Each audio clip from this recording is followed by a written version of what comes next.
একদিকে বাইতুল মুকাররমে নামাজ চলছে, পাশেই স্টেডিয়ামের মধ্যে নর্তকীদের কনসার্ট চলছে, নামাজের টাইমও সাউন্ড কমানো হয় নাই। আজকের কথা বলছি, আজকে ঢাকা শহরের কথা। ঢাকা শহর নাকি মসজিদের শহর, ওই মসজিদের শহরের কথা। তো কোন সরকারের আমলে? এমন সরকার না যে কথা বললেই গম করে নিবে, এমন সরকার না ধরে আয়না ঘুরে ঘুরে দিবে। আজকের ঢাকায়ও জাতীয় মসজিদে নামাজ চলছে, পাশে কনসার্ট চলছে। সিলেটের এক এলাকায় একবার হলো পাশে কনসার্ট চলছে বলে মাহফিলের মাইক পুলিশ এসে বন্ধ করে দিয়েছে। পরবর্তীতে বক্তা হুঙ্কার ছোড়ার কারণে ঠিকই মাইক চালু করতে বাধ্য হয়েছে।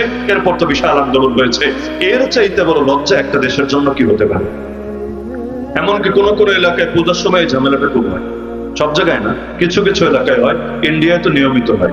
সিলেটের মধ্যে এক এলাকায় একবার মারপিট হলো, জুম্মার সময় গান বন্ধ করছে না। ওই পূজায় কি করে না, কীর্তন করে না, পূজার সময় গান বন্ধ করছে না। বারবার বলছে অন্তত সাউন্ড কমো, জুম্মার নামাজের টাইমটা কমো, পরে দিও।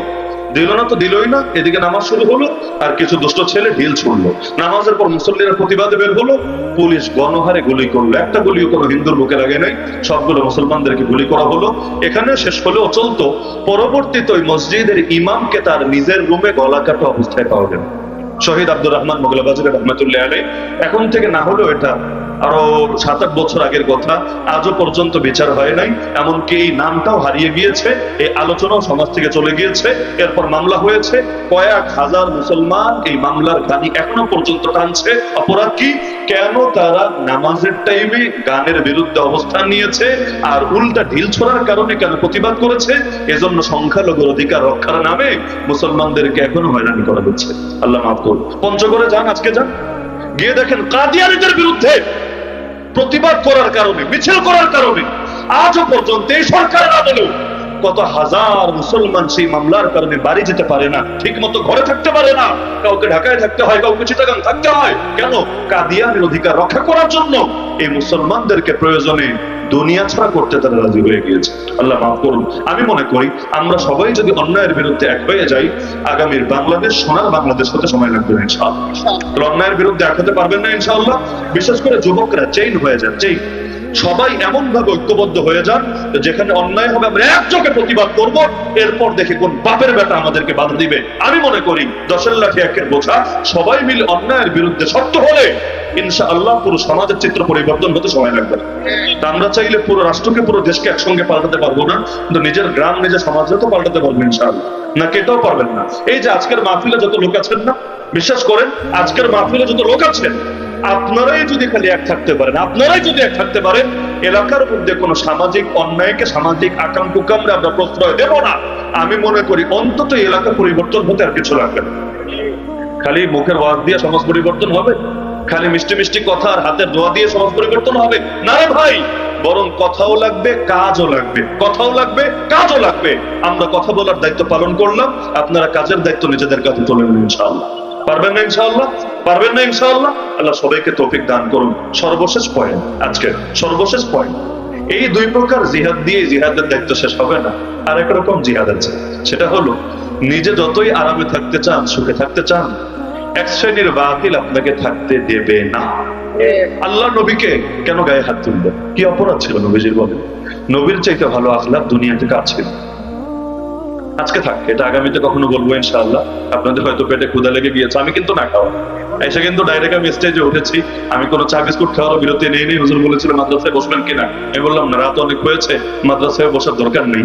তো সুবহানাল্লাহ, ঢাকা থেকে আসতে আজকে এত টাইম লাগলো, এই টাইমে আমি সৌদি আরব যেতে পারতাম। বাস্তবে মানে সৌদি আরব যেতে পারতাম। রওনা দিয়েছি সেই যে টাইমে, আরামসে সৌদি আরব গিয়ে এতক্ষণে উমরা শুরু করে দিতে পারতাম। এমন জ্যাম আজকে আমার মনে হয় প্রথম আমার জীবনে। চন্দ্রা চিনেন তো? ও ঢাকা থেকে নিয়ে চন্দ্রা অতিক্রম করতে মাত্র 4.5 ঘন্টা লেগেছে, খুব বেশি না। চন্দ্রা অতিক্রম করতে 4.5 ঘন্টা। আর বাকিটা যে কেমনে উড়ে আসলাম, মানে আল্লাহ যে বাঁচিয়ে এনেছে, এটাই আলহামদুলিল্লাহ। লাস্টের দিকে তো মোটরসাইকেলে যারা রিসিভ করতে গিয়েছে ওনারা দেখেছে, মানে মোটরসাইকেল ওনারাও পেরেশান হয়ে গিয়েছে যে এটা কি মানে রাস্তা দিয়ে বিমান গেল না গাড়ি গেল। মানে আল্লাহ এনেছে আলহামদুলিল্লাহ। কয়েকবার অ্যাক্সিডেন্ট হওয়ার উপক্রম আজকে হয়েছিল। তাহলে এই যে এত কষ্ট করে আসলাম, কি জন্য? কিছু পয়সা আসবে জন্য নাকি? পয়সা তো ভাই আমার ঘরের পাশে ওয়াজ করলে সমানই আসবে। বাস্তবতা যেটা, ঘরের পাশে বসে ওয়াজ করলে সমান আসবে না। 8 ঘন্টা কষ্ট করে আসলাম, আবার যাবো কয় ঘন্টা বসে, আবার কালকে জুম্মা আছে। আপনারা তো রাতে একটু পর গিয়ে ঘুমাবেন, আমি ঘুমাবো কোথায়? আমি ঘুমাবো কোথায়, সারা রাত তো আবার গাড়িতে গাড়িতে।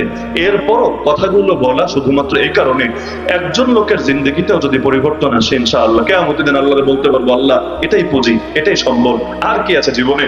আল্লাহ আমার কথায় অন্তত এই মানুষটা পরিবর্তন হয়েছে, এ ওসিলা অন্তত আমাকে মাফ করুন। এতটুকু আশা আপনাদের থেকে করতে পারি তো ইনশাআল্লাহ? কথাগুলো বেকার যাবে না তো ইনশাআল্লাহ? এক কান দিয়ে ঢুকে আরেক কান দিয়ে বের করবেন না তো ইনশাআল্লাহ? আল্লাহর কাছে দোয়া করি, আপনাদের কাছে প্রত্যাশা করি, যতগুলো কথা আলোচনা হলো প্রতিটা যাতে আমাদের জিন্দগিতে আমলেও চলে আসে, আল্লাহ যাতে সেই তৌফিক দান করে। লাস্ট পয়েন্টে আজকে আর না যাই, এটা আগামীতে কখনো সুযোগ হলে একটু লম্বা সময় নিয়ে বলবো ইনশাআল্লাহ। এটা অল্প টাইমে বলার দরকার নেই, লম্বা টাইমে বলবো ইনশাআল্লাহ। আমি শিরোনামটা বলে যাই, শিরোনামটা হলো শুধু অন্যায়ের বিরুদ্ধে যুদ্ধ করলেই হয় না, অনেক সময় অন্যায়কারীর বিরুদ্ধেও জিহাদে নেমে আসতে হয়, এবং কিয়ামত পর্যন্ত এই সিলসিলা জারি থাকবে। সর্বশেষ দাজ্জালের বিরুদ্ধে এই মোকাবেলাটা আমাদের করতে হবে। সুতরাং আজকে শিরোনামটা বলে গেলাম, শিরোনাম আজকে বলে গেলাম, ওই যে শিরোনাম শোনারই ধৈর্য নেই, বিস্তারিত এই সবাইরে কষ্ট করে কথা শোনাতে হয় না। আব্দুল্লাহ বিন মাসউদ রাদিয়াল্লাহু আনহুকে কিছু তাবেঈ বলল, আপনি আমাদেরকে ওয়াজ করেন না কেন? প্রত্যেক বৃহস্পতিবার তিনি ওয়াজ করতেন, আব্দুল্লাহ বিন মাসউদ রাদিয়াল্লাহু আনহু। তো সবাই বললেন, আপনি একটু বেশি করে ওয়াজ করেন না কেন? তিনি বললেন, না, এই কারণে করি না, নবী আমাদেরকে এ ব্যাপারে নিষেধ করেছেন। এমনকি নামাজ, এক সাহাবী অনেক লম্বা করে নামাজ পড়তেন, নবীজির কাছে বিচার গেল, আল্লাহ নবী সেই সাহাবীকে ধমক দিল, কেন মানুষদের জন্য অযথা জটিল করছো? আমার আলহামদুলিল্লাহ এই পরিমাণ এনার্জি আছে, ফজরে আযান পর্যন্ত কথা বললাম, কথা বলেন বাস্তবে। কারণ একদিনে 4টা 5টা 6টা পর্যন্ত মাহফিল করতে অভ্যস্ত, তাহলে 6 মাহফিলের ওয়াজ যদি এক জায়গায় করি মোটামুটি 6 ঘন্টা চলবে না? চলবে ইনশাআল্লাহ। ওই পরিমাণের যে আমার আছে, কিন্তু আপনাদের এত পরিমাণ নেওয়ার শক্তি থাকবে না। এখন কেউ যদি বলে না হুজুর আরো করেন, ভাই আরেকজনের তো কষ্ট হচ্ছে, আরেকজনের তো কষ্ট হচ্ছে, এজন্য সবার স্বার্থটাই তো দেখা দরকার। তো মূল বার্তা এবং শিরোনাম আজকে দিয়ে গেলাম, এতটুকু যেটা আলোচনা হলো এটাকে আমলে আনেন, আর বাকিটা শেরপুর আমি নিয়মিতই আসি। আর শের মানে হলো কি জানেন না? শের মানে কি? বাঘ, সিংহ। তাহলে বাঘ আর পুর মানে হলো পরিপূর্ণ, ভরা। তো শেরপুর মানে এমন জেলা যেটা বাঘ এবং সিংহ দিয়ে পরিপূর্ণ। তাহলে যেই এলাকা সাহসীদের এলাকা, ওই এলাকায় না এসে কি করা যায়?